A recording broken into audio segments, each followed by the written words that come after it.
നമസ്കാരം. ഫെങ്ഷുയി കഴിഞ്ഞ 2 ദിവസമായിട്ട് വീഡിയോ ചെയ്യാൻ കഴിഞ്ഞില്ല. അപ്പോൾ ഇന്നിപ്പോൾ പറയുന്ന ഒരു പ്രധാനപ്പെട്ട കാര്യം എല്ലാവർക്കും ചെയ്യാൻ പറ്റുന്ന ഒരു കാര്യമാണ്.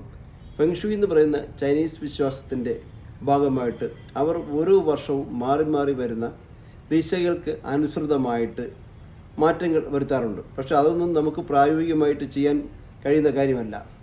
എന്നാൽ ഓരോ വീടും നോക്കി നിൽക്കുന്ന സ്ഥാനം നോക്കി നിൽക്കുക എന്ന് പറയുമ്പോഴത്തേക്ക് പ്രധാന വാതിൽ ഏത് ഭാഗത്താണോ ആ ഭാഗത്ത് അവരുടെ വാതിലിന് ചേർന്ന നിറങ്ങളും എലമെൻസും ഓരോ സ്ഥലത്തും ഓരോ പ്രത്യേക എലമെൻസാണുള്ളത്.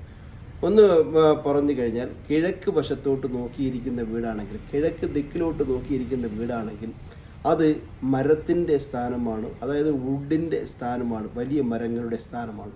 അപ്പോൾ അവിടെ ഉണ്ടാക്കുന്ന വാതിൽ, നമ്മുടെ പ്രധാന വാതിൽ മൗത്ത് ഓഫ് ചി എന്നാണ് പറയുന്നത്. ഊർജ്ജ കവാടം, ഊർജം കടന്നു വരുന്ന കവാടത്തിനെയാണ് അങ്ങനെ പറയുന്നത്.